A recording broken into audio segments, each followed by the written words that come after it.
Bismillahirrahmanirrahim. Assalamualaikum warahmatullahi wabarakatuh.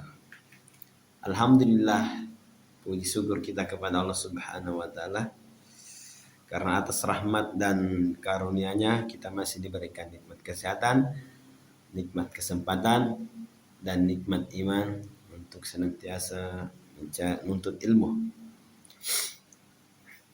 Salawat serta salam semoga selalu tercurah kepada Baginda Muhammad SAW beserta para sahabatnya.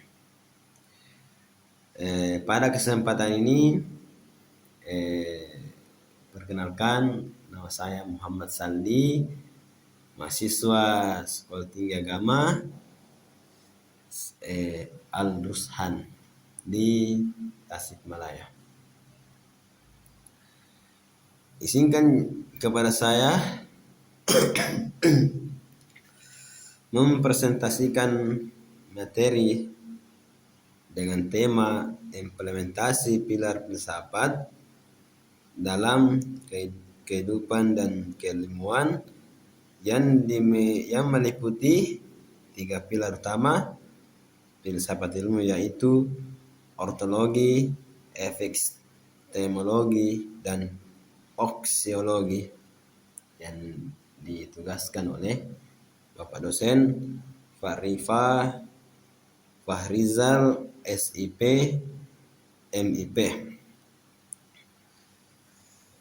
Filsafat ilmu memiliki peranan penting dalam membentuk cara berpikir ilmiah.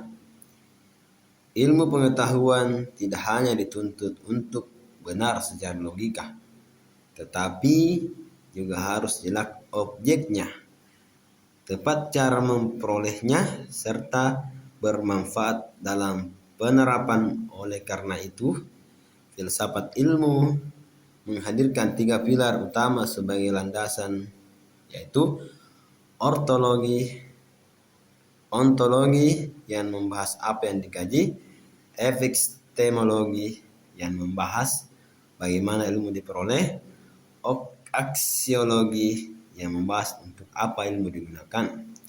Ketiga pilar ini saling berkaitan dengan menjadi pondasi dalam setiap bidang keilmuan. Baik, saya jelaskan yang pertama, ontologi. Ontologi merupakan cabang filsafat yang membahas hakikat keberadaan atau realitas yang menjadi objek kajian suatu ilmu. Ontologi menjawab pertanyaan paling mendasar dalam ilmu pengetahuan, yaitu apa yang sebenarnya dikaji oleh ilmu tersebut. Dengan adanya ontologi, suatu ilmu memiliki arah yang jelas dan tidak kehilangan fokus. Dalam perspektif Islam, membahas ontologi tidak bisa dilepaskan dari keyakinan bahwa Allah Subhanahu wa taala adalah pencipta seluruh alam semesta. Segala sesuatu yang ada, baik yang nampak maupun yang tidak nampak, merupakan ciptaan Allah Subhanahu wa taala dan berada dalam kekuasaannya. Hal ini ditegaskan dalam firman Allah Subhanahu wa taala, yaitu dalam surat Az-Zumar ayat ke-62. Allah berfirman, Allah adalah pencipta segala sesuatu dan Dia Maha Pemelihara atas segala sesuatu. Ayat ini menunjukkan bahwa objek ilmu pengetahuan pada hakikatnya adalah ciptaan Allah Subhanahu wa taala. Oleh karena itu, ilmu tidak boleh bertentangan dengan nilai ketuhanan, moral, dan kemanusiaan dalam kehidupan sehari-hari. Pemahaman ontologi membantu manusia melihat realitas secara lebih mendalam. Misalnya, aktivitas bekerja tidak hanya dimaknai sebagai cara mencari uang, tetapi juga sebagai amanah dan tanggung jawab yang kelak akan dipertanggungjawabkan di hadapan Allah Subhanahu wa taala. Dalam ekonomi Islam, ontologi memandang bahwa harta bukan milik mutlak manusia, melainkan titipan dari Allah Subhanahu wa taala. Manusia hanya memberi hak untuk mengelola dan memanfaatkan sesuai ketentuannya. Dalam surat Al-Hadid ayat 7 bunyinya, berimanlah kamu kepada Allah Subhanahu wa taala dan Rasul-Nya, dan nafkahkanlah sebagian hartamu yang Allah telah menjanjikan dan menjanjikan kamu menguasainya. Ayat ini menegaskan bahwa kepemilikan manusia bersifat relatif, bukan absolut. Dengan dasar ontologis ini, aktivitas ekonomi tidak hanya berorientasi pada keuntungan, tetapi juga pada keadilan, keseimbangan, dan kemaslahatan umat. Yang kedua, yaitu epistemologi.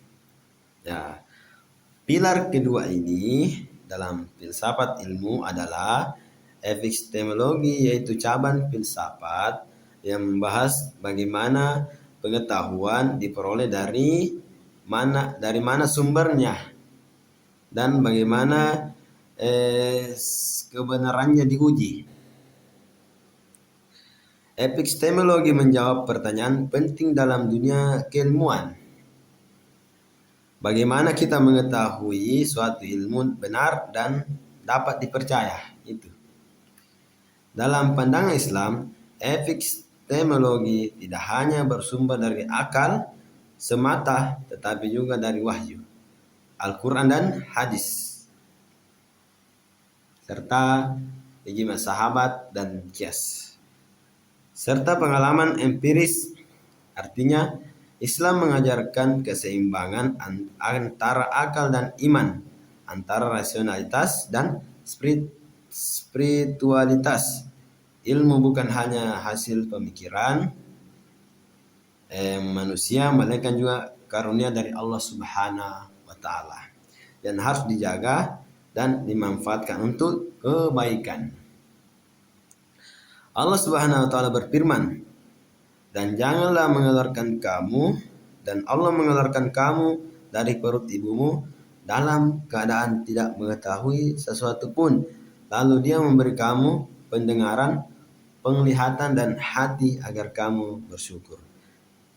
Quran surat An-Nahl ayat 78. Ayat ini menegaskan bahwa Allah Subhanahu wa taala membekali manusia dengan potensi untuk memperoleh pengetahuan melalui panca indera, akal, dan hati. Namun dalam Islam, penggunaan akal harus selaras dengan petunjuk wahyu agar tidak menyimpan dari nilai-nilai kebenaran.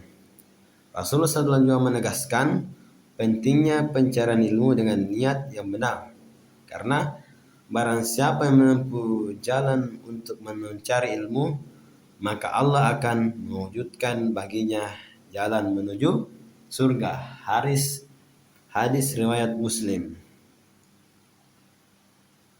Yang ketiga, yaitu aksiologi. Pilar ketiga dalam filsafat ilmu adalah aksiologi, yaitu cabang filsafat yang membahas nilai etika dan tujuan penggunaan ilmu pengetahuan. Aksiologi menjawab pertanyaan penting, untuk apa ilmu digunakan dan kemana arah pemanfaatannya. Dengan kata lain, aksiologi menentukan apakah ilmu membawa manfaat atau justru mudarat bagi kehidupan manusia. Dalam Islam, ilmu tidak dipandang sebagai suatu yang netral yang netral nilainya. Ilmu harus digunakan untuk kebaikan, kemaslahatan, dan mendekatkan manusia kepada Allah Subhanahu wa taala. Ilmu yang tidak diamalkan atau disalahgunakan justru dapat menjadi sumber kerusakan.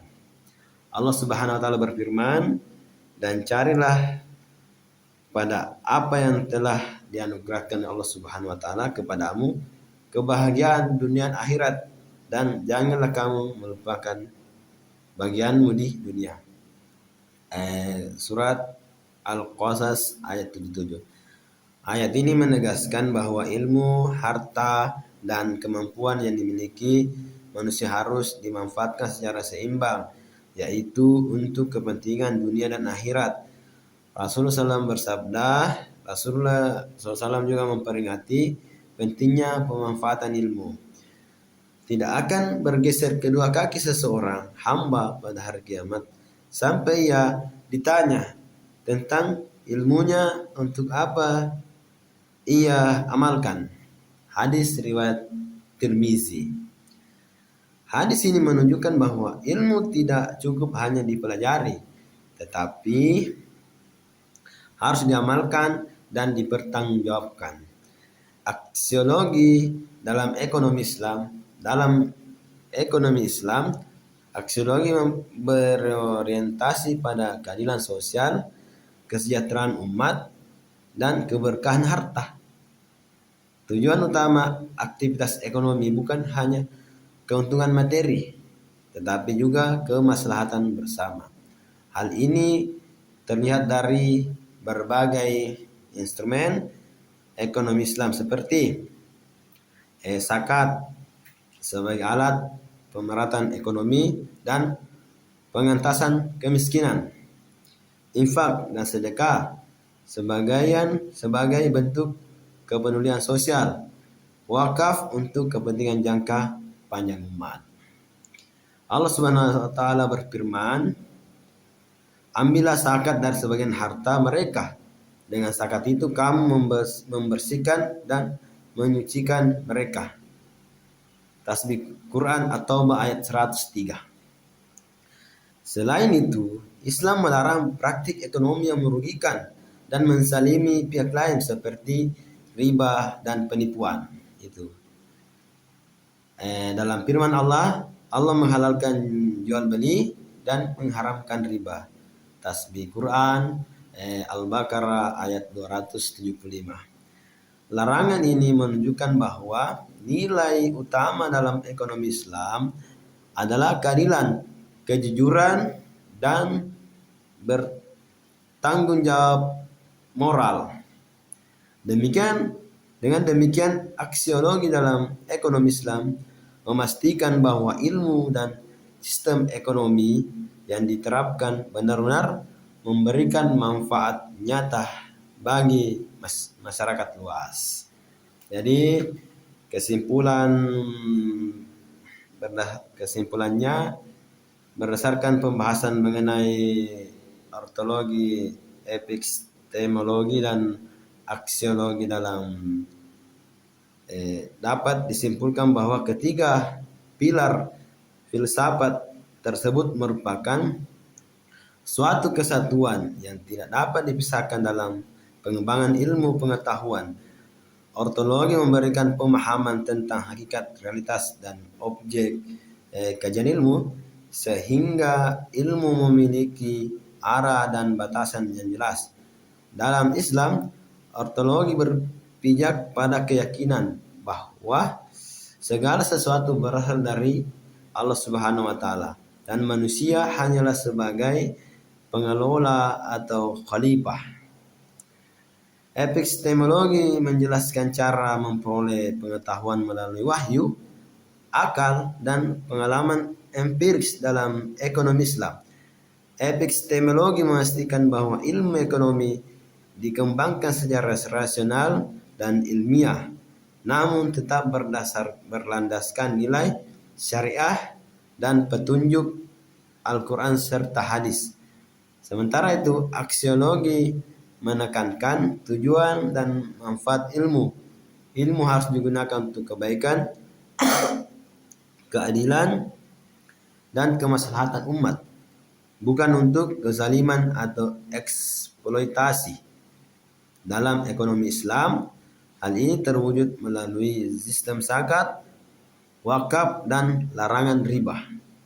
Dengan memahami dan menerapkan ketiga pilar filsafat tersebut, mahasiswa diharapkan mampu mengembangkan ilmu pengetahuan yang tidak hanya cerdas secara intelektual, tetapi juga bermoral, bertanggung jawab, dan bernilai ibadah. Ilmu pada akhirnya menjadi sarana untuk membangun kehidupan yang adil, sejahtera, dan diridhoi Allah Subhanahu wa Ta'ala. Ya, itulah tadi hasil presentasi saya. Bila ada kata-kata yang salah, itu datanya dari pribadi, kebenaran itu datanya dari Allah Subhanahu wa Ta'ala. Akhir kata, assalamualaikum warahmatullahi wabarakatuh.